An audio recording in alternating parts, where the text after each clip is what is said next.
Welcome, Internet, to the PixelPlay Podcast, your gaming podcast where we come together every week to talk about everything video games. In this week's episode, we're going to be talking about whether or not we should see a revival in AA games. If you like that and you want to hear more, you can find us wherever you get your podcasts by searching for PixelPlay Podcast on youtube.com or wherever you get your podcasts. We also post videos, as I said, on YouTube or on Spotify if you want as well. I'm kind of rambling because I forgot what I was saying. With that, let's jump in with our co-hosts, myself as well as Adam at CS Radical and Chris at Gin and Chris. Guys, I missed 1 week and I just apparently lose it all. It's gone. It's gone. Yeah, man. It's nothing like riding a bike. No more time off. No more time off. You've Don't lost remember your being time, approved. you've lost your marbles, you've lost the ability to do intros. I don't know what else you got left. I'm really bringing nothing to the table here, boys. How you guys doing? What have you guys been up to? It's been a while since we've chatted. It has been not a too while. bad. Can't complain. I mean, look, hang on. We're out of winter now, so it's fine. It's great. You know, I can actually open up a window. It's fantastic. I wore me in shorts about for two the more first months time. where I bitch about it being too hot now. Yep. Yeah, we're gonna start turning on the air conditioner. I wore shorts. The shorts have now been, the seal has been broken for 2024. Short season has now begun. It doesn't matter how cold it gets from here on out. Shorts are just now cruising until October. Do you mean indoors or Nice. just in general? Because I'm always In shorts general. indoors. In general. I'm not switching between pants and shorts. Like, it's just shorts now for the rest of the year. Or Wow. until at least October. That's commitment. It is. It's a lifestyle. Wow. Well, I'm wearing jeans still because that's kind of just my thing. That's just your thing, though. Also, your basement is cold. My basement is freezing. I almost put a hoodie on. You guys are talking about how lovely it is. And it is. It is lovely outside. I've been going for walks and stuff. I've loved it. But my basement is just always cold. And I don't think there's anything I can do. And I accept it. Get one of those like little oil space heaters. That's why I have one down here. Oh, I turn it have off. a gas fireplace that I could put Oh. on. But it's So you just have solutions. You just choose not to I use have them. solutions, but I can't put on a gas fireplace in May. Like, that just feels wrong. You know what I mean? It's like ordering. No, I didn't order ice cream year round. That was a bad example. But still, it's just like. I was going to say, Dairy Queen is amazing no matter what time of the year it is. I don't know what you're talking about. I immediately Chris, caught myself on that one. Don't let Big Oil tell you when or you can or cannot turn on your gas fireplace. Well, I mean, let's be real. Big Oil would never tell you to turn it off. Yeah, That's Big true. Oil If they had wants it their you way, to- That's they true. would put a latch on it so you could never turn it off so you could get more. Yeah. Yeah. Just keep And it then- burning. The eternal flame. Yeah, and then my basement would be way too hot because it goes from like 16 degrees to like 36. So, yeah. You know, it's nothing but one thing after another with you, Chris. Like, it's just one problem after. I know. Like... I am nothing but problems without solutions. See, Chris, I have the solution for you. You need the frozen flame. The frozen flame, pulling it into Chrono Cross. Yes, right. I have an it idea. is. You just put Alex in the basement and you just podcast on the main floor. Well, that's true. I could do that. But look at this beautiful set. I did all this work, and then I just go up and sit in like my living room. That looks. Yeah, it'll just be like so a Zoom much meeting like instead on normal. your screen. Yes. Oh no, I take my work calls here. This is my work spot too. I'd love to imagine there's a day where Chris is like at the bar. He's like, "Oh, hi! I didn't see you come in there." And just like waddles over to the desk. Well, now I know what I'm doing for one of the intros for the podcast one day in the Just like future. making like an old fashioned like, "Oh, hello there. Oh, hello there. I didn't see you come in. Don't mind No, I me. hate it. I'm just having."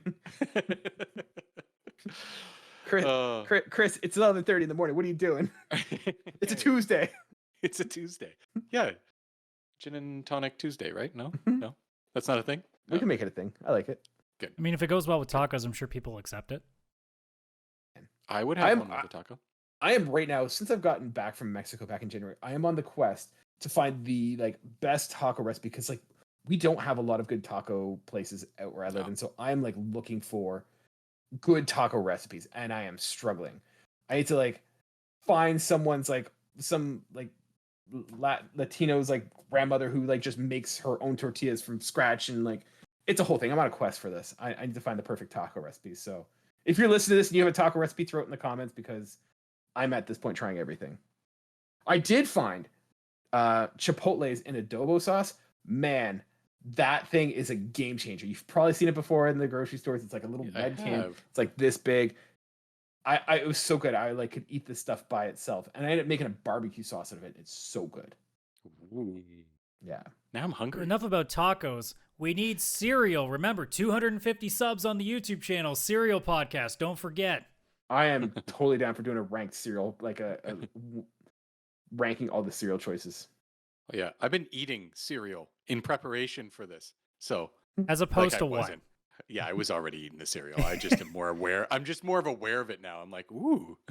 Chris is on his 5th bowl. No, sweetie, it's for science. It's content. It's for the content. It's research. Do you want to be a kept woman one day? We have to make it grow. She's like, I thought you guys did a gaming podcast. It's complicated. It's complicated. The algorithm's always changing. It is a video game podcast. We probably should talk about video games. What have you guys been playing? I mean, you missed last week because, apparently somebody, has to be a good husband and go and do anniversary shit. I don't know. But hey, it's my anniversary. I have to go out for dinner, overeat, get bloated, come home, and just go to sleep. That's what you do on an anniversary. Look forward to that, Chris. Yeah, no, I'm already been doing that for a few years. Just now there's a number to it. Now there's an actual number. I was counting up. Now I'm counting down, or maybe the other way around. I don't know. So I missed last week. What have you guys been playing? Yeah, as I said I was waiting for the last few weeks, Aiden Chronicle 100 Heroes, aka the Suikoden successor, came out on Game Pass, so I've been messing with that. I have no idea how far in the game I am at this point. I want to feel like I'm maybe halfway, but now I'm in the point where I'm just doing a bunch of side stuff, so I'm just killing time. They pulled the Yakuza card and just be like, hey, let's throw a bunch of shit in here. Same way like 7 Rebirth does. I shit you not, there is both like trading card games and Beyblades as mini games in this thing. So like they're just like, no, we're throwing everything out there. There's a fucking like horse racing mini game, but it's with these like, I don't even know how to describe them. They look like chicken dinosaurs without having like the beaks. I don't know. It's impossible to explain this. They're called Eggfoots. I can't try to explain this to you. Just Google it. Isn't chicken dinosaur just a misnomer in that chickens do come from dinosaurs? I'm trying my best. I can't explain what they look like. They just look like really fat chickens with dinosaur legs. I kind of feel like there's a conversation where they're like, are you sure we're not like adding too much stuff? And they're like, fuck it. If Yakuza can do it, so could we. Well, they just decided to go with that in characters. Like I was saying on the last week with Chris, how your party is at 6. The main gimmick of these games with Suikoden beforehand was you had not always party members, but you had what was it, Chris? Like 109 or something like that.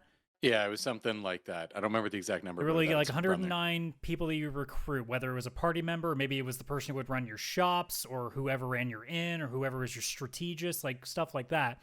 This game, there's 120.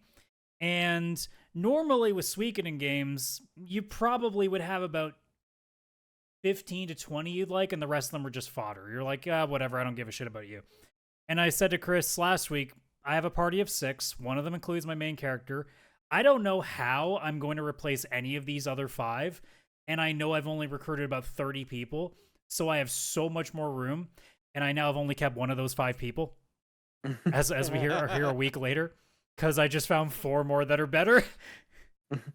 But like that game goes it's not me, it's hard you. on archetypes. If you want a healer that has split personality, one of them which is the ever sweet, like who you'd expect a white mage to be, and then I will tear the tongue out of your mouth and beat you to death with it kind of person at the same time.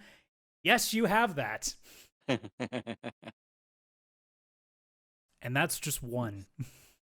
That's just one of 100. If you want a magical girl, you have a magical girl. If you want a mage who actually is not a mage, but he claims he's a mage because he has MP, as he calls muscle points, and has a really bad Arnold Schwarzenegger impression, yes, that exists. That's awesome. I love that. So and that's just a few of them. Yeah, but I'm the mage. But like in terms of like how they look, like my current party right now is Samurai, who is just my overall like damage dealer. The main character, who is just whatever, it's not a big deal. I just recruited this ridiculous like pink-haired twin-tailed Dark Knight, who is the biggest tank in the game from what I understand. I have a ninja who's great in my back row. I have a mage who is a dark mage but also summons she's basically a necromancer. She'll summon skeletons that'll do physical damage for her. And who is the last one that I just recruited as well? And I'm blanking right now because it's just one of those things. But I think my other one is like an assassin, like a dual dagger wielding assassin who. Oh yeah. She is a dommy mommy badass. That bitch will break you. So, but like, and that's just 6 people. That's not counting like people who aren't even in the party. And like, they all have their own charms to them. Some of them definitely get more attention than others, but like the voice acting, they're all quirky. Whether it's people just having regular stuff, there's some that go real over the top on like the Irish or British accents and go real hard on it. It's like, like how you would imagine like when you play D&D and how people voice kobolds and shit, kind of deal, right?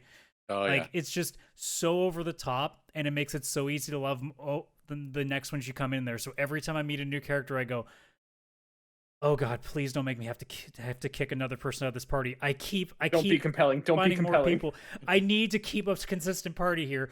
Either that, or I just hope at some point they go, all right, here we're getting to the end of the game. Here's the last dungeon. You need to split it up into 3 teams of 6, and I'll go, finally, I don't have to pick. 3 teams of 6. I'm fucking loving this game right now. I know Chris, you'll be into that at some point, assuming you can get to it before it goes off a Game Pass. Good luck with that. Yeah. Once I see that it's getting close to like a year, if it's still there, I play it because I'm like, this is going away if I don't play it. Yeah. Like, it's going to go away, but I better play it so it like I at least, get my money's worth. Oh, right. And the best part about the game, I almost forgot about. There is an Iron Chef game in that where it's you doing a cooking competition. And here's the best part about it. There's no real way of knowing what actually works, and every person that is there is the pickiest fucking eater ever, because you can give them literally just toast with butter and sugar on it, and they'll go, this is the worst thing I've ever eaten. You can give them steak in the next meal, and they'll be like, that was the worst thing I've ever had. And they just always give 1s and 0s, and then you'll just randomly give them a lollipop, and they'll be like, this is the greatest thing I've ever had in my life. It's so funny. So eventually, awesome. Like, I've read guides where it just says, just pick these 3. They pretty much average out to a decent score almost every time. Don't worry about the 5s. This basically just avoids 0s and 1s. You'll be fine. And it's the same thing. Like, these people will put down these exquisite dishes, and they'll be like 0s across the board. And then I'll just throw down like an omelet, and they'll be like, this is amazing. 3s and 4s across the board. And I'm like, I love it when I can win by default. I mean, everybody loves an omelet. Sure. Apparently. Chris, what about you? What have you been playing? I went down a journey last week of gaming that is just going, my backlog's going to kill me. So I didn't feel like playing anything I had. I don't know. It was just one of those things. And I was on my Switch. And I was like, you know what? I've got Switch Online. I've got these retro games. I just need a little palate cleanser. I'll play a couple hours of one of my old retro games I love, and then I'll go and play some Final Fantasy Rebirth or something like that. So it's 4 a.m. and you're in bed. Boy, oh my God. It's been a week, man. So I started where I loaded up the Super Nintendo Switch Online service. Super Nintendo, obviously, always where I start. Like, best it's the premium choice. It's the premium choice. And then Donkey Kong Country looks at me and I'm like, that's the one. That's what I'd like to just play an hour of. By the end of the night, I was defeating King K. Rool or whatever his name is on his pirate ship, jamming to the music that's playing and his theme and everything. I'm like, yes, exactly. Everybody knows it. It's so good.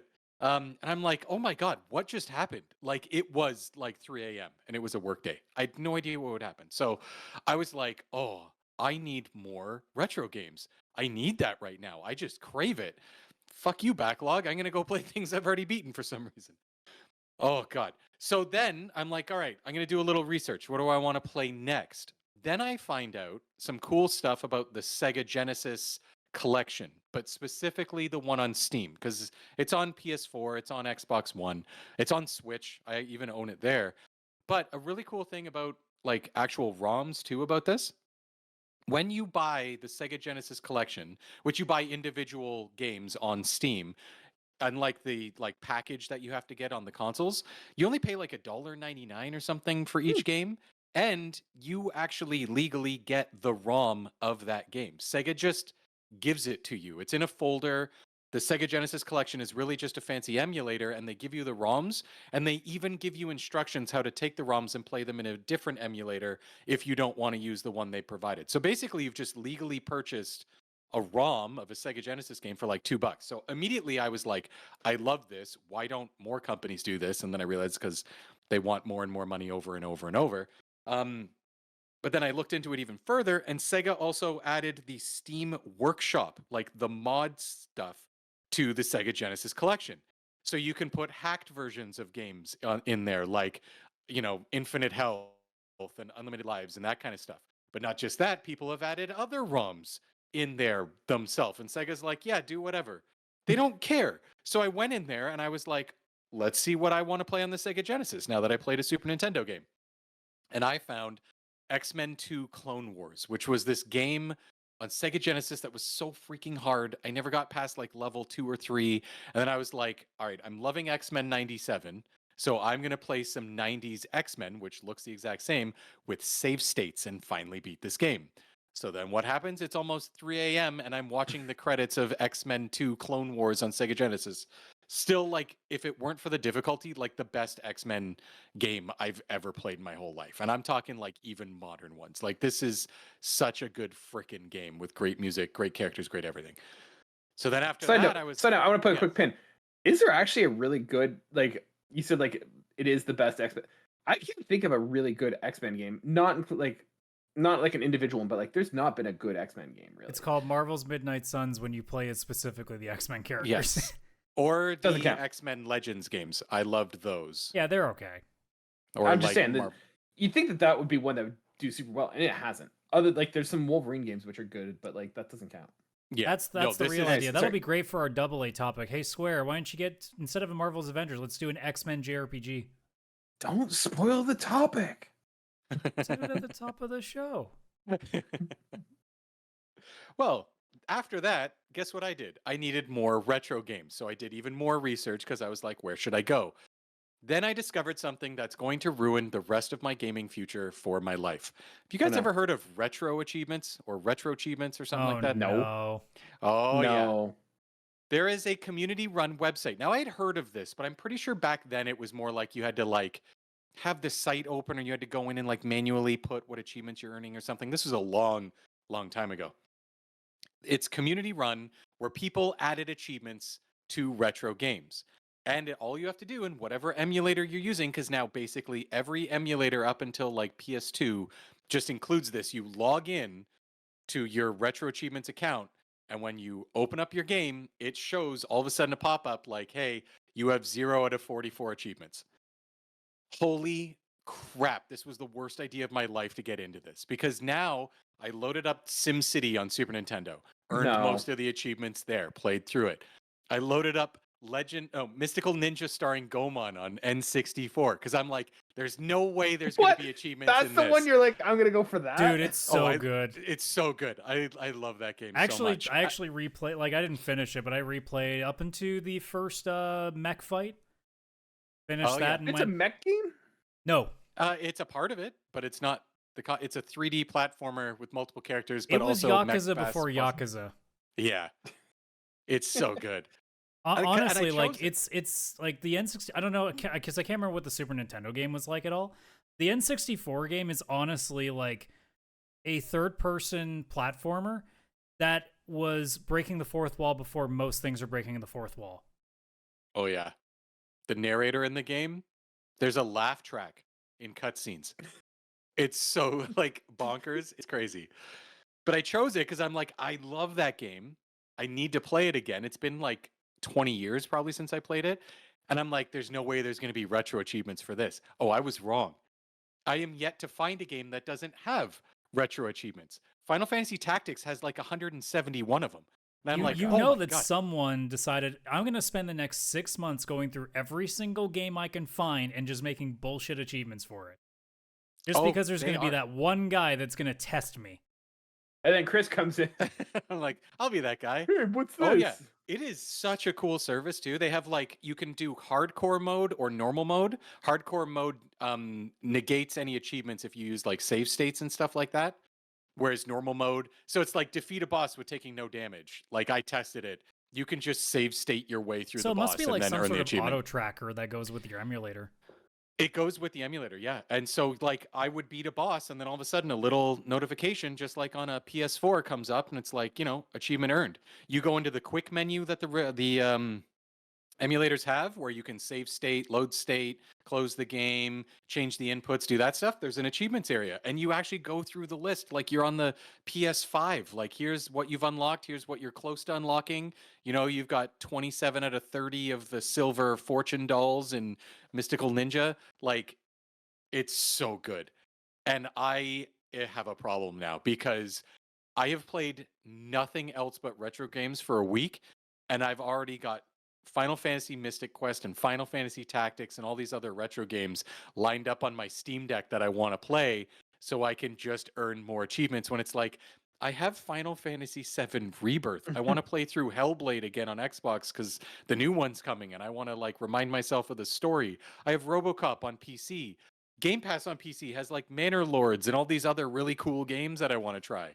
And then I'm loading up SimCity on Super Nintendo. But I have one important question. Yes. Does the person who makes the achievements put clever names for the titles? Oh, yes. Good. Oh, then yes. That's all that matters. There is some very real clever achievements. names. Yes. There was some, I can't remember what it was, but I remember when one popped up, I was like, I get that reference. Like, it's just that kind of thing. Like, very funny. Had nothing to do with the actual game. It was like a different game or something like that. I don't know. But yeah, very, very, very much. And there's descriptions there. And like, oh god, it's just so cool. So yeah, now there's achievements in every game.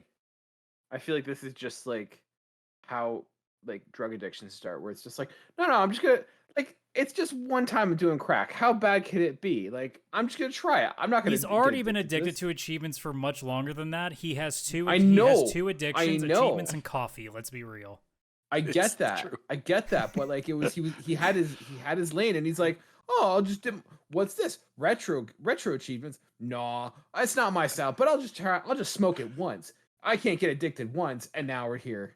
He's selling his body for achievements. Oh, I would do that so hard right now. It's crazy.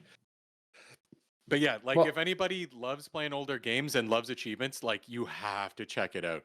Like, it just brings a whole new dynamic to the games, because they've designed it the same as like modern games, where there's the achievements you just get for continuing the story. Then there's the achievements where it's like, collect everything, buy this, like, find this secret, do this, do that, take no damage at this situation. Like, oh, it's so good. So good. And even the website tracks if you earned achievements normally or in hardcore mode. So there's probably going to be a whole group of other people that are hardcore mode. I'm not doing that. I need the save states for now, until I need more of it. Like, it doesn't hit the same. Till the high dies down. You're not feeling happy anymore when you get the regular achievement. It's such an interesting conversation though, because like, I wonder if there is any game, because like I said, I think over my entire time where achievements have existed, I've ever like 100% of two games. One of them was Destiny, and one of them was Mass Effect before DLC ruined it again. Mass Effect 2, I believe it was. But I wonder if there's any game before that, if it was retro, if I ever did it, because there were some games, obviously, as a kid, you played way too much because you owned like 6 cartridges at one point. So, no, not me. I didn't beat enough games as a kid to get the achievements. That's the thing. Like, I actually wonder, maybe the closest would have been like Barney's Hide and Seek, because I played a shit ton of that when I was like 5. And I can't imagine there's a lot to find in that game. It's pretty fucking easy. But who knows? I can't remember the first game I beat, to be honest. Might have been Splinter Cell. Maybe. I'm not sure. Mine would have been before that. Mine would have been a Super Nintendo game for sure. Yeah, if it's me, it's one of two games for sure, because it definitely wasn't Sonic, because it took me a long time to beat Sonic 3, because it's the only one I ever owned. It's either Barney's Hide and Seek or it's the Magic School Bus game on Sega Genesis. One of the two. Nice. And I know that because that was back in the day of 2-day rentals, and I finished that motherfucker in 1 day. You gotta. I've not been playing retro games. I've been working on my backlog, and you guys will be proud of me. I beat a video game. Yay! Woo! Baldur's Gate is now sealed, closed, done. Do you guys want to hear my thoughts? Is it worthy of Game of the Year? Would it be Game of the Year if we were doing that? Yes. Now?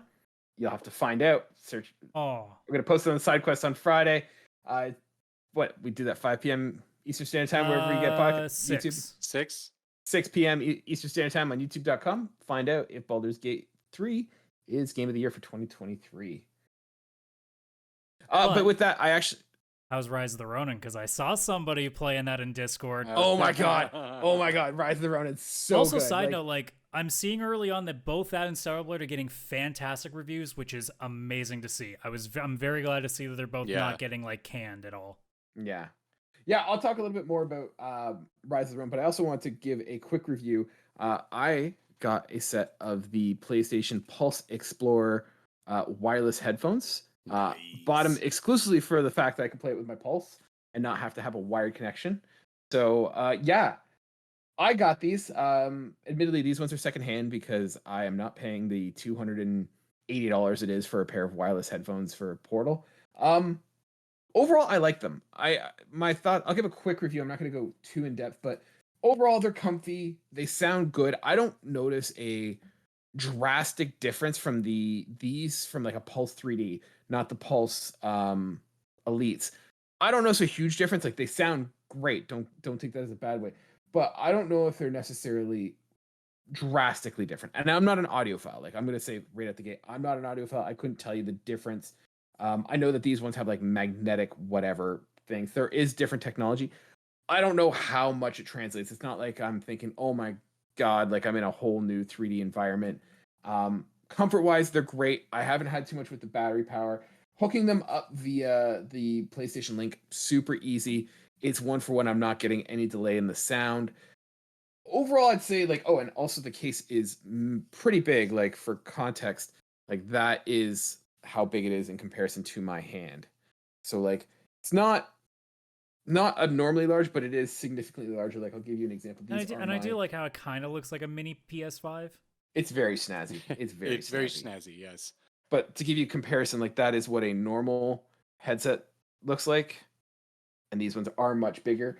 So overall, what I would say is like these are good headphones. Like I have no problem saying like, yeah, they're definitely like good. They're like great quality. They sound good. They work great with the Pulse. I don't think the price matches with what the value is. Like I think the problem is the value.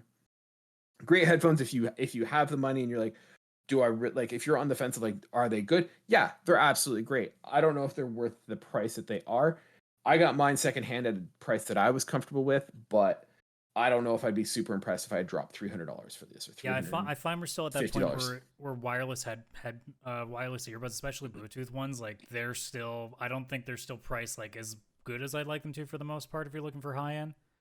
Yeah, like, and it's good. Like it misses a little bit of that bass. It doesn't have a super heavy bass, and I think that's a sign of like a good headphone. I think good headphones don't have a lot of deep bass. I think bass is used a lot to hide less quality headphones.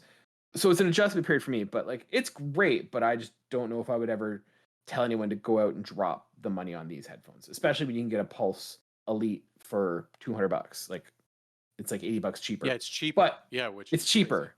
Yeah, but I figure I can hook this up. I can throw this in my PlayStation Portal or PlayStation Portal case, and now I've got a pair of wireless headphones wherever I go. So it's great. I love them, but they are definitely not worth the price that Sony's charging for them. So yeah. And other than that, yeah, like you mentioned, Adam, I am playing Rise of the Ronin.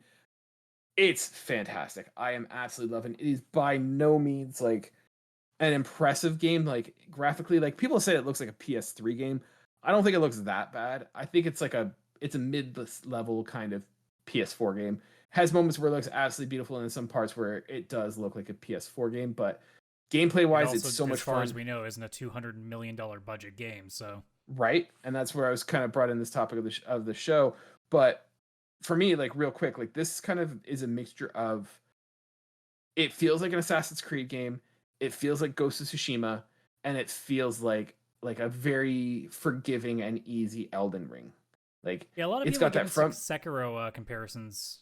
Very much so. Yeah, I would say like I didn't want to say Sekiro because it's too on the nose in the sense of like samurai Japan, all that stuff. Like, but it does have that FromSoft kind of experience of you're dodging, you're parrying. But the nice thing is that this game does have a feature where you can adjust the difficulty. So I was playing on medium, and I might go back to it eventually, but I put it down to like beginner, and it is super forgiving, and I'm just going through and slashing. But the parrying system works really well because it does feel like a samurai game. If like you feel like a samurai that you have to like reflexes and dodge, and like when you do the kills, like it looks like a Kurosawa film. Like there's just blood spatter everywhere. It is so cool. So like I wouldn't say it's as good as Ghost of Tsushima. Like I think if I'm comparing the two, and granted I'm early days, I'm only a couple hours in, but so far very much like a Wish version of Ghost of Tsushima, and not in a bad way. Ghost of Tsushima is, I think, a superior game, but this is if you're like, I love Ghost of Tsushima and I'm looking for something to scratch that itch, Rise of the Ronin is great. It is fantastic. And so I remember when that came out, that one kind of came out and I think got a little overshadowed by Dragon's Dogma.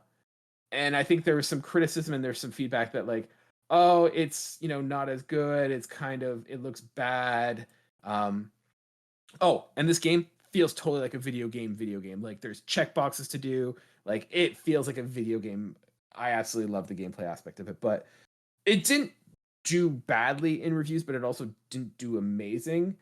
And the way that I feel about this game is this game feels to me like a double A game, right? It feels like those old double A games that we played in like the early, like mid 2000s, like that kind of like 2007, 2008, that kind of thing. And I kind of brought back that like, man, I miss these kind of games where it wasn't this massive bloated AAA game. And so I was kind of like missing the old two AA games and stuff. And so Sony also this week came out saying there was like some rumors going on that there's going to be an event for like promotion, sort of like not a state of play, but what's the other one that they do? PlayStation Experience, whatever. Yeah, PlayStation's going to be doing a showcase in May. And one of the things that they're doing is that there's not going to be a lot of big presentations, but rather smaller games like Astrobot, Silent Hill 2, and some series that we like know, but not as big. And it got me thinking, like, with everything that we've heard about games being way too expensive, not making their money back, do we need to bring back the AA game? Like, is the market ready for a AA game again? And do you think that's where the industry should be pivoting to? So I kind of feel with Rise of the Ronin they are, but I'm curious what you guys are thinking. I mean, Helldivers 2 proves that the market is very okay with it because we got the live service experience that AAA gaming wishes they could have, but with a smaller budget and with a lot more passion, I guess is the word, because that's what a lot of AA games end up being. They end up being more passionate than AAA. It's not to say that the people who don't work on AAA games, like let's say Insomniac, for example, that they're not passionate about what they're doing, but there is far less of the corporate, shareholder board of board of governors or whatever you want to call there's a lot less corporatism involved in it, where on the AA side, it's a lot more of a usually smaller studio or like just one person at the helm with their team, and it's not like a crew of people at the top trying to tell them what to do. So there's a lot more love into a lot of these games. And I think we're at the point now where it's never going to go away. Like, people are never going to not buy Call of Duty. They're never going to not buy, the big things that are out there. But we're at a point now that people are more than interested in the alternative than they ever have been, probably since, I would say, the PS2 era, where there was a lot more out there because a lot of different studios were not quite like at what we see with EA and Ubisoft and all these other ones now, where there was a lot more different studios here and there that were putting stuff in, because that's when you had your Tony Hawks back in the day and many other series that were all running in around each other, but never like really in full competition. Whereas now it's basically these 10 genres and these big companies are all trying to get a piece of that pie, and that's it. So I think now, like, the market is more than ready for this. It's just a matter of who is willing to step up in terms of the big companies to take advantage of that, and which indie studios are going to come up there and really start to put their flag down as being, the torchbearers for that. Yeah, and I feel like one of the studios that is doing that really well, like I would say like Metro, the Metro series is like a AA game, and it does it really well. Chris, what about you? What do you think? Like, do you think there's a market now for AA games? I think that it's the biggest market that it's probably had in so long. Like Adam said, probably since like mid 2000s, like PS2 kind of era, because the PS3 hit, and the Xbox 360 hit, and it was like, oh, games are starting to look like movies. Let's make them bigger, better, blah, blah, blah.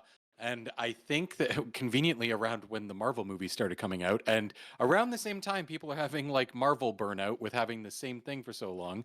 I think that's what's happening in gaming too. Like, I know me personally, that's why I'm struggling with Final Fantasy VII Rebirth, because it is this amazing AAA game that has to do with these characters that have been brought to life on modern systems. And then, like, you leave this town and it's like, here's a map and here's all the icons. Go find the 10 towers because that's where you'll unlock fast travel and you can then go do these certain battles around the map. And it's like all this filler that older games didn't really have. But also AA games definitely don't have. And I think that so many games are trying to be bigger and better. And like, okay, well, people want to buy Assassin's Creed Valhalla because look how many hours you get out of it. Look how many things there are to do in it. And it looks pretty. And it's just like, you could just take all of that out of that extra crap and people would still enjoy it as much, but it's everybody's so focused, before they were at least, on what's my value proposition, like how much do I get out of this game if it's gonna be $90 and all this kind of stuff. And I get it, because the size of these games are so big and therefore the cost goes so high. Now these game companies have to make these games be like $90 or whatever it is just to try and turn a profit. Like we saw with Spider-Man 2 on PS5, sold like crazy, like 10 million copies, but it took, I don't know the numbers, but say it was 300 7 million. million copies until they finally broke even. Like, that's crazy that Yeah, there's it's like a so Square much every sold. time they released a big game like Tomb Raider, every single time they'd be like, we didn't make money off of it. It's like, how? You sold 10 million. How did you not make money? Yeah, and you think it's like, oh, it's just must be bad management or bad whatever in the gaming space, and it's not. It's just the cost is that high if you want it to look like that and be that big. But then you take something like Assassin's Creed Mirage, which was kind of like, I know it's still like a AAA game or whatever, I think, and it's kind of more of like the PS3 version, but I kind of, by today's standards, that's almost a AA game, kind of going that way. You get Helldivers, same thing. Even that RoboCop game that I know you guys haven't played, but it was Yeah. it's like an indie studio that's made kind of like, hey, look, it's not AAA, but it's not an indie game. And like everybody raves about it. I'm playing it. It's an amazing, incredible game. And I think it's just like, yeah, people are getting sick of how many AAA games there are and how big they are and how much an investment they are. And it's like, if you didn't want that, you had like indie game. It was either you're getting Spider-Man 2 or you're getting Stardew Valley, pick one. Mhm. And there's no in between, where I really think that AA is becoming more popular and would sell like crazy if it was brought out, because it would give something for people to have in that middle ground. Sometimes we want games that aren't huge, that aren't a time investment. They are just a fun RoboCop game, or they're Helldivers, or there's something like an Assassin's Creed Mirage or something like that, that they're that smaller, cheaper form factor. Yeah, the graphics don't look as good. That's okay. Like, you like, You can Kaylan, you're saying, almost make an argument that's not necessarily true. I mean, take a look at Sea of Stars, for example. yeah, that is true. Like, there is ways that it would be still very artistic and beautiful. Even the RoboCop game, like, they made it when there is a close up of RoboCop and whoever he's talking to, it looks gorgeous. And then all of a sudden you're walking around on the map and you're like, oh, okay, this is where they had to obviously cut back because they need it to run still stable as you walk around this Detroit city. Rise of the Ronin is a lot like that too, where you have moments where you're like, oof, that doesn't look great. And then you got moments where you're like, wow, this does look really cool. So Yeah, you just can like tell where there was like the point of like, okay, this part doesn't matter, so let's not spend too much time on that. Whereas, you know, a lot of AAA games will go, look at the water effects. You know, the thing you're going to be staring at so much in this game. Oh yeah, 100%. And I get it. Back in the PS3 360 era, water started to look crazy. It was like, whoa, what the hell? Like, this water used to look like crap on PS1 and everything like that. It was like this moving texture. You could see it. But now we're at a point where it's like, okay, there's nothing we can push beyond like slightly better graphics. We better make these games bigger. People loved Grand Theft Auto. Let's do that. Ubisoft comes in with Far Cry. Everybody loved Far Cry 3. Let's make every game have a Far Cry map. They love that. And it's like, that's not what people loved about Far Cry 3. In fact, you could take away all those towers from Far Cry 3 and people would love it. if it was a more streamlined experience because it was the story and the characters and the writing. No, none of that stuff matters. All you want is to just make sure you have 100 hours at the end of the game, right? Like that's all you care about. No, that's my nightmare now. Actually, I think it's quantity, not quality. Because like you can make an argument like what did AAA used to mean? Because it definitely doesn't mean the same now as it did 20 years ago. AAA in like, let's say like as Chris you were saying, like when things really started to tip a bit was during the 360 PS3 era. What did AAA mean? It meant the biggest studios making the biggest quality games, like the highest of quality stuff. You knew that when these came out, it was a surefire investment for you. What does it mean now, honestly? Big budget. Yeah, that's it. It's just that's what budget. It means to me now. I don't think it necessarily means it's the biggest game on the market. I think it just means the most expensive game on the market. I mean, look at Skull and Bones. They call it quadruple A. Did it sell well? Sure as shit didn't. Did it cost a lot? Oh, you bet your ass it did. Quadruple A is the future. I think one of the problems is like one of the benefits of going with AA is that we're seeing now where they're saying like development takes so long. Like think about the PS5, right? We are what 4 years into the PS5. Yeah. We're in its 5th year. I don't know about you, but like I don't feel like we have a ton of exclusives. Like when I think of the PS4, I could name tons of exclusives that they have. PlayStation, I feel like has maybe a dozen, which is not great. And it's because it takes too long to make these AAA games. But if you look at something like Rise of the Ronin, like it's made by like the developer made like Wolong Fallen Dynasty like a year ago, right? So it's easy and it's faster to turn out these games. Now I'm not saying Sony should throw the baby out with the bathwater and get rid of AAA, but like keep Naughty Dog, keep Sony Santa Monica working on God of War. Like what I would kind of do is I would use the AA as an incubator, right? Hey, this is where we're going to be doing new IP. This is where we're going to be doing new games, smaller games that we could turn out quickly. And then, oh my God, like everyone loves the new game that we made this, and we're going to now bump it up from AA to AAA. Much like you see in sports, where it's like you've got your, like the farm where you kind of put like these people who have potential, but maybe haven't hit yet. And then once they've become successful, then you bring in major leagues, right? You start like something like Last of Us starts out as a AA game. Oh man, this is really hitting and doing really well. Great. We're going to bump it up to AAA, right? Like that's where I would kind of see how they do it. You use it for new IP so that way you're not taking big risks. But also by having smaller games, you're able to turn them out fast. And because they're AA, you don't need to spend the time and money to build them, that you are free to take more risks, right? Like you can get weird, you can get creative, and you don't have that huge anchor around your neck of, I need to hit big because we're spending hundreds of millions of dollars. Maybe we're spending 50 million, 75 million, right? Where it's a lot easier for us to recuperate those costs.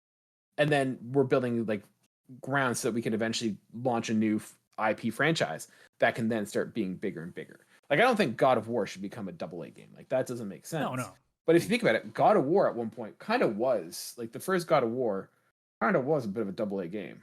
Well, it was also trying something, right? Like this is the thing too. Like we've talked about this many times on the show. Like the lack of new IPs is stunning, and it's because now they're not making new IP small. They're making new IPs that are massive. Like was Horizon a great like foray? Sure, but like they did like in retrospect they did not need to make it what it was on the first try. Like that could have been half the size and still would have been a pretty good experience. Well, I'd give like the examples, like I think Horizon was a success, and I think that was one where they lucked out. But if you think of something like The Order 1886, that's a really cool game in the sense of like if you think of the story and the ideas that they have, it was bloated by just being way too overambitious in terms of like, oh, look at the graphic fidelity that we have and everything. But if that had been like a AA but I would game almost where look they at that could as being like a proof of concept of like what the console could do, right? I don't think it was actually really they were thinking it was gonna in the same way that like that game has a cliffhanger, so they definitely were thinking there was going to be a sequel. No. I mean, in the sense of, I don't think that they thought it was going to be so well selling that it was going to be like their cash cow. I think that was more of like the lines of like, hey, we're going to push it. This is going to be something that we hope people buy with the console because it's the nicest looking thing. But like, 2-3 years down the road is when we're going to really push out the big hitters. I just like, it's a good way, like you do things like Order 1886, Days Gone, where it's like, these are good games that like, if you set the expectation that they are a AA game, you can then move them up to AAA, right? And that's where I would make the argument, like in the case of like with a new console, if you really want to show off how good its graphical capability is, that's like Astro's Playroom is a great example for the PS5 on like you make a short game to show off what your system can do. because it was all about showing the SSD and showing the controller support. So if you have a system that you want to really push like the highest of high-end graphics, I don't know if you guys, do you guys remember a Bright Memory Infinite? That was this first-person shooter, like proof of concept that was on. Like, I'm pretty sure, I can't remember if it was a PlayStation experience or a Summer Game Fest, but it was like this ridiculous, really good-looking game that was like a first-person shooter that was part in real life and part like you facing like historical figures, like these Roman Colosseum like fighters and shit. And I played the game, and it looks incredible, and it's 2 hours. That can work. So if you're in, like in the case of an Order 1886, if you want to do something where you want to really show like how much you can push that system's capabilities at the start, this is where AA comes in handy, man. Because you can say like, hey guys, just make us like a real heavy graphic intensive, like 2 hour proof of concept. And we'll throw that sucker at launch, $40 or whatever we want to charge for it. And we'll get so many people in the doors to see what this thing can do. I mean, look at what Unreal did for when they showed off their new engine, had that Matrix demo. Yeah. Like, and that was what, 10 minutes? And how well did that get received by people? Like, it was amazing to look at.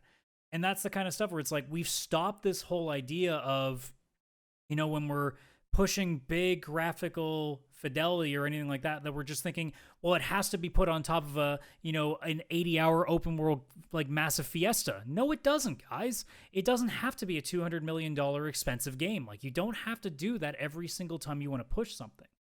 So going back to the AA argument, it's like, man, like, can you imagine how well things would go if Sony, instead of, you know, throwing $300 million at one game, went, hey, we really want to push like this feature and that we're developing for this console.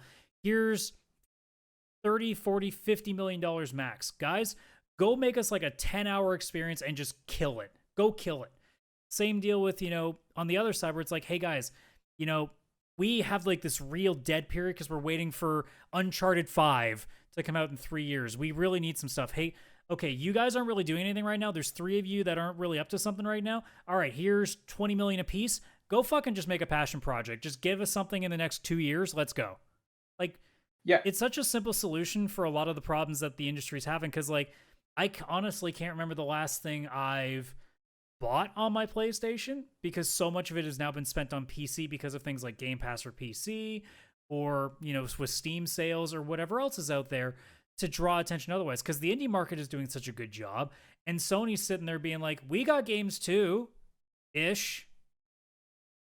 Yeah, like for me, I think the couple things you kind of touched on there, like, I don't think it's a matter of just like, hey, we want to showcase a certain feature, but I think it's just the idea of like, games are so expensive right now and so expensive to make, and I think if they said, hey, we've got the AA market, which is going to be like your $40 to $60 price range, those are your AA's, and then you've got your AAA games at $80 a piece, right? And the same way with concerts, right? Like, you've got your indie band that no one's ever heard of for $10 a ticket. You see them on a Tuesday at some bar you've never heard of.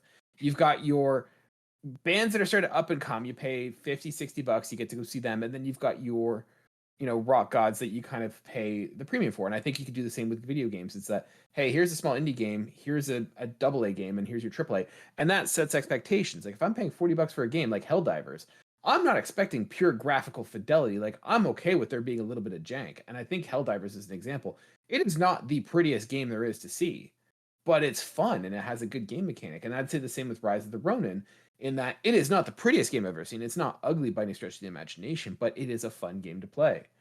The other thing I was going to say is, I think the nice thing about AA is that it's a unique spot, because I feel like right now there's a huge disparity in indie and AAA. Like, you either have a AAA game and you know what I'm thinking. Like, when I say AAA, you know exactly what I'm thinking, and you can describe a game. You know what it looks like.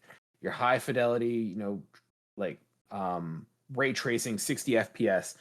That's your machine is steaming when it plays that one. And then you've got the indie, which, if I say indie game, you know exactly what I'm talking about. Like, you can picture in your head, it's that 16-bit, 32-bit kind of top-down or side-scrolling. Like, it's very, I would say, like, and I've got, like, it's a whole other topic of, like, is indie getting kind of stale? But, like, it's either you got one or the other, and they both have very distinct feels that I feel like a AA might come in and say, hey, look, we're a little bit of both. We're doing cool, unique stuff. It's not going to look as pretty, but it's also going to be a step up. It's not going to be the simple repetitive game. Like, and I'm not trying to talk down to indie games, but like, you know what I'm talking about when I say indie games. Like they all have the same feel. The problem and I feel like with Double that A can is, have a little bit. The problem with that is only because, like, what is an indie game anymore, right? Like, what does that actually mean? Because a long time ago, it used to mean, you know, a studio that was like 5 people and it's a game that's going to cost you $15 and it's just a lot of it ends up being shovelware because you have no idea what you're walking into. But also, indie technically means what Sea of Stars is, which is not what I would consider to be indie anymore. That could be considered what's that AA range now. So it's really just dependent on like how we look at it, because the thing is like, what even is AA, right? Like what does that actually mean? Like, because really AAA to us is just, we normally just say, oh, AAA, that means like, you know, EA's making it or Ubisoft's making it. That isn't always true either. You know, that's not necessarily the case. It's more of like what I would assume to be like the scope of the game, like how much is being spent on it, or like how, like, you know, big the intention of is for that game. Like the expectation almost is like what it means. So, I mean, the ideal scenario, like if we're Sony, because, you know, we're all Sony ponies here. The ideal scenario you want every year is you want at least like 2 to 3 AAA games from your best studios every year. And then you litter it with like every 1 to 2 months, like at least one AA game in there from like one of your own. And that's not counting like third party, right? Like, you know, let's say you get like 1 or 2 God of War level games a year, and then you have like 4 to 6 Helldiver 2s, you know, littered out throughout the rest of the year. That's not bad for a company with the number of studios that they have. Whereas, like, obviously the third party will support you for the rest of the time. But if you can have like a steady flow, so that way you can always say like every time they do, whether it's a state of play every 3 months or they have the big experience, you're guaranteed that you're like, okay, for the next 12 months, you're guaranteed at least 6 to 8, which hopefully will be bangers, right? And that's only counting from them. That's not even counting the third-party stuff they add in there as well. That would be the goal, and that's where that AA conversation really comes in, because it's not like, I don't think it has anything to do with either indie being stale with the AAA or the AAA games getting too big for the britches or whatever else. I think it's just, we need more fucking games from certain places. Because sure, you can never have not enough games if you just go on Steam and go through new. There's always a bunch. But are they always going to be keepers? Not necessarily. And when you have, you know, Sony as the example we keep using, it's the same way with Nintendo. Like, when you play Switch, you have 1 or 2 big games a year you're looking for, and that's pretty much it. And even with third-party support, that's still not that big. And in Sony's eyes, like, as we heard, we're not getting a big AAA game likely the rest of this year from them, unless it's, you know, it's third party. So where's the problem? Well, it's pretty obvious, isn't it? They're taking too goddamn long to make these games because they're either too long, they're too complicated, they're too expensive, there's too many cooks in the kitchen. There's so many reasons. And also, I don't know if anybody's heard about this guy. Like the guy, I can't remember his name. It's Tim something. But he used to... Schaefer. No. The guy who co-founded Fallout, like started the original Fallout series. Oh, yeah. He did a couple of videos earlier in the last like 6 months, I want to say, about what he called video game development caution. And what's happening a lot in these bigger productions is that because you have so many different teams in so many different areas or so many different managers for different spots, it takes way too long to get a simple thing done. He made a story about how all he wanted was to add some sort of program that would be how like an AI would selectively attack somebody based on who was doing more damage to them. And he knew, as someone who used to be able to code this himself and still could, he could do this in 45 minutes. So he put in a request, and the company said it'll take 4 weeks. And he goes, explain to me how this takes 4 weeks. And they wouldn't give him a definitive answer. And then eventually he said, well, I can do this in 45 minutes. So what about you guys? Like, what's your excuse? And they finally said, oh, we can do this in 2 weeks. Like, that was how they downgraded. And if you think of a simple addition to code, why do you think games come out so buggy? It probably is because it takes so goddamn long for these requests to go through. And for all these meetings that happen in all of these, you know, hundreds, if not thousands of employees that are partaking in making this game. Whereas, sure, there are some passion projects that one person makes that can take 5 years, but it's just them beholden to it. But if you have a team of 20, 50 people tops, and they're just there to make just a cool 10-hour experience that's not pushing boundaries, that's not pushing graphical, oh my God, it's going to be the best thing ever, and Digital Foundry is going to give you a 30-minute video on why it's the greatest thing ever.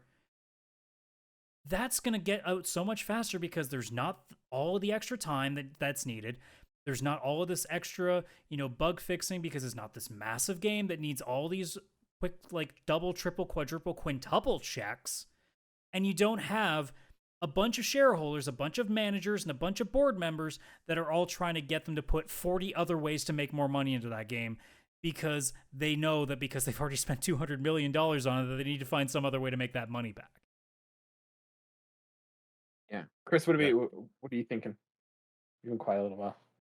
I mean, basically everything that Adam and you are saying. I know I'm always on the fence, but I already agreed with this going into it because I personally am feeling so much burnout when it comes to AAA games with all the stuff they have in there. Yet when something like Hi-Fi Rush came out, I played that beginning to end, just going for it because again, it was more of a AA kind of game. It felt more like a video game than a chore. It was gorgeous, but in more of an artsy way versus a pushing boundaries way. Like it hit all the boxes. And I think it's just, I mean, I play a lot of video games. I wouldn't be on this podcast if I didn't. But I don't know. I feel like AAA has become too big, too long. And it used to be like in movies, you'd have your summer blockbusters, and then the rest of the year, you had just other movies you'd go see. Unique movies that were just cool. They weren't. Yeah, like yes, exactly. Just like that. But yeah, and then it would hit the summer, and that's when the blockbusters would come out. And they obviously were strategic with their timing. And I feel like video games, it used to be like holiday season. Like you had the year where you'd get the normal games, and then holiday season would hit, and there'd be like one or two huge bangers that are the big game. And then for the rest of the year, you'd still be getting video games or playing them. Obviously not when we were like younger and didn't even own a wallet. But, like high school or college years and stuff, right? Well, I'm aging myself here. There are always two times a year that you expected the big stuff. Late March, early April, late October, early November. It's always the same. And we just had March and April. Didn't feel like it at all. No, not at all. Like even Square Enix, who I know also kind of ties into this because of their recent announcements of pulling projects that clearly were too big and taking out too much of their money. I think they lost like 140 million having to pull these projects. Square Enix used to put out JRPGs all the time. Like that's what they were known for. And they had their big Final Fantasy that would like push the boundaries. And then it'd be like, here's a new Saga game. Here's Xenogears. Here's Radiata Stories. Here's all these games that now I miss like crazy. But they had the big one, and then they had all these little ones that just kind of came out. And they were still, same idea, JRPGs. They still took tens of 20s of hours to beat and everything like that. But they clearly didn't have the budget and the time needed and some of them were just fun passion projects, clearly, by some of the team members. And I don't know, it just was, I feel like a better business standpoint because you had more stuff coming out more often. And even if it was less money to sell it at, you're still going to sell more copies, and even if you sell the same amount of copies, it costs you less to make it.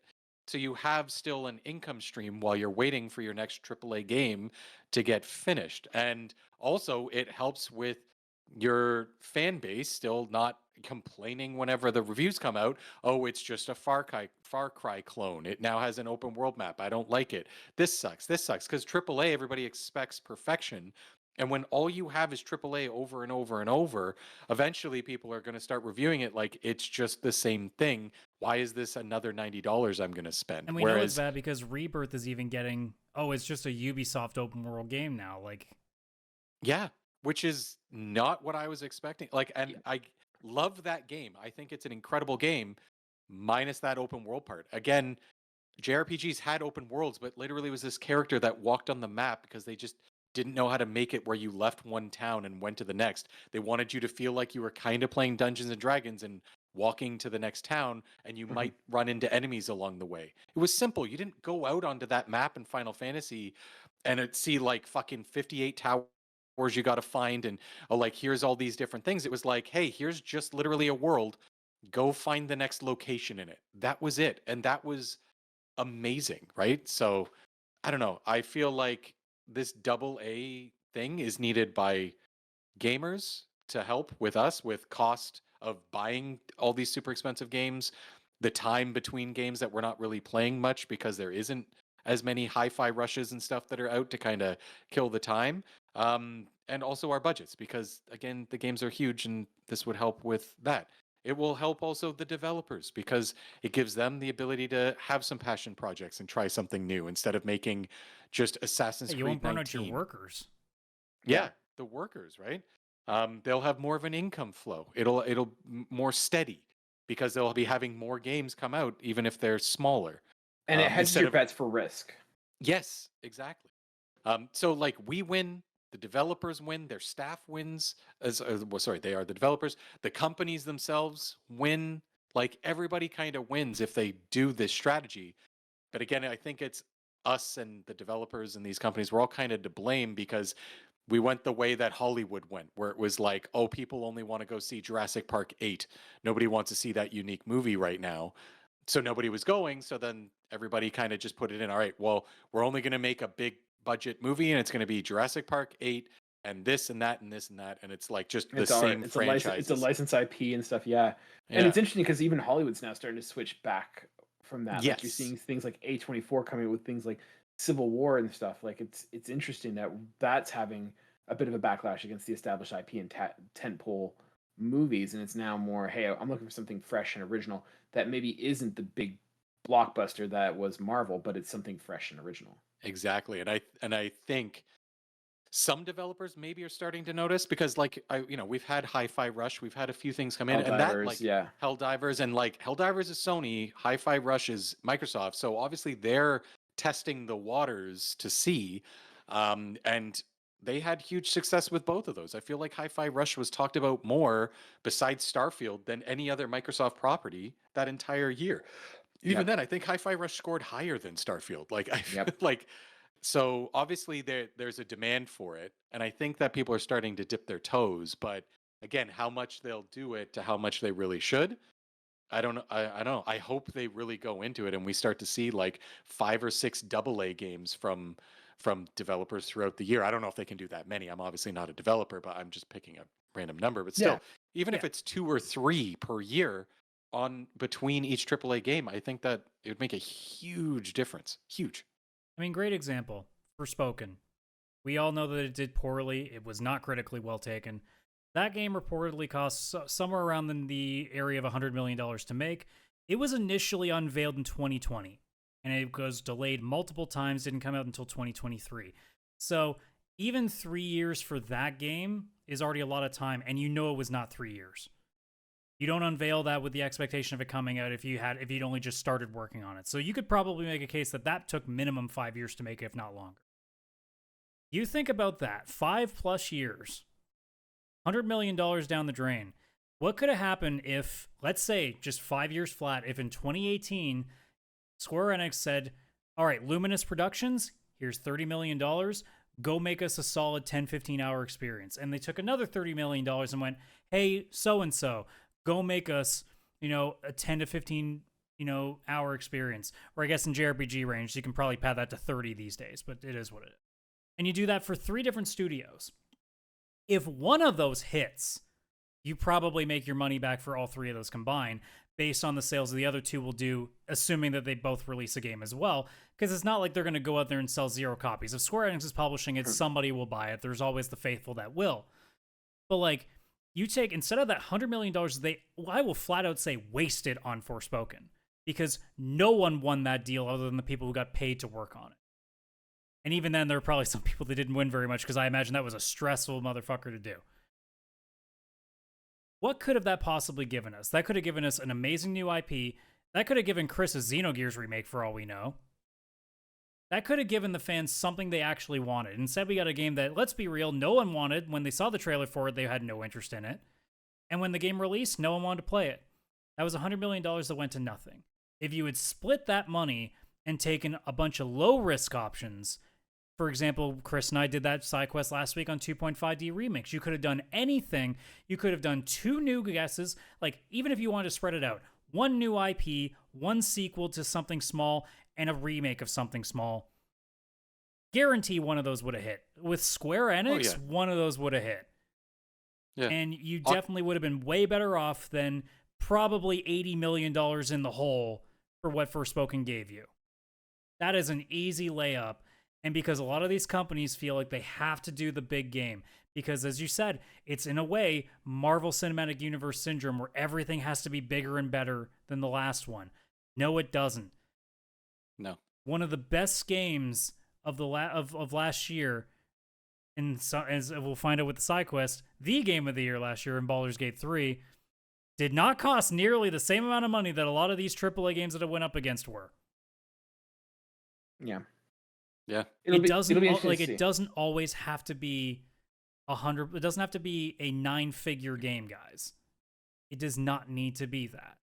You can make some pretty solid shit for half, if not even more, or not even, or even less than that. There's a reason that Octopath Traveler, which is a much cheaper, like, try something new kind of game, it actually spawned like a genre, basically, this 2.5D. And that was Square's probably just side project. Like, yeah, you know what, take that 20 million, go make that. We're going to go work on Forspoken. That was Square Enix Shrek. Yeah, that was their Shrek.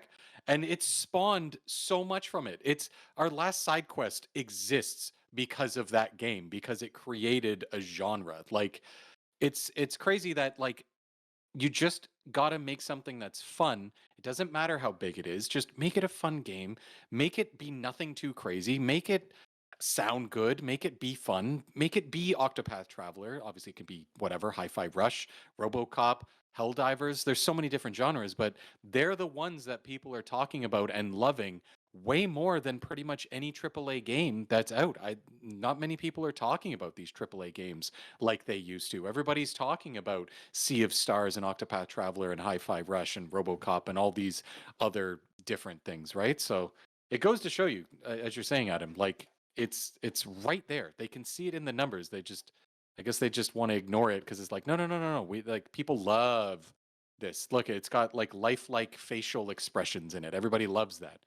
When no, it's like people want the Octopath Traveler, like, pixelated crap and just bang, bang, bang with a sword and it's over. Like, yeah. My list for games that I've finished so far this year, 2 of them are what I would consider AAA. You could make a case for 3 if you kind of like a Dragon Infinite Wealth, but I don't think Yakuza is at AAA yet. I'd say it is, but okay.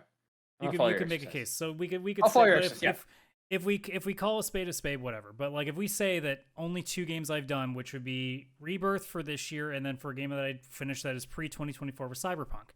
That's the only 2 that I've played that would be considered AAA. Neither of them, or either my list of games I finished that are released this year, or games that were not released this year, neither of those games are in my top 5. That's pretty telling. Those are supposed to be the biggest and best games on the market. And none of them have hit. And there are ones that I've played that are not going to be on this list because I never finished them because I didn't care. Like, that's where we're at now, is that the bigger experiences are coming from the AAA games, but not the better experiences. Yeah. And ladies and gentlemen, if you want the better experience, hit the like and subscribe so you can always check us out and get the better experience when we post podcasts every Wednesday at 12 p.m. Eastern Standard Time. We also have a little side quest if you need a little bit of extra throughout the week. We do it on Fridays at 6 p.m. Eastern Standard Time. This week, we're going to be talking about, is Baldur's Gate actually the game of the year for 2023 now that one of us has finished it? Yeah, if you want to check that out, we'd appreciate it. We also have a Discord where all of our fans get together. We all chat, hang out. We had a good discussion today talking about Square Enix. You can find all that down at linktr.ee/PixelPlay Podcast. And with that, we'll see you guys next week. Bye for now.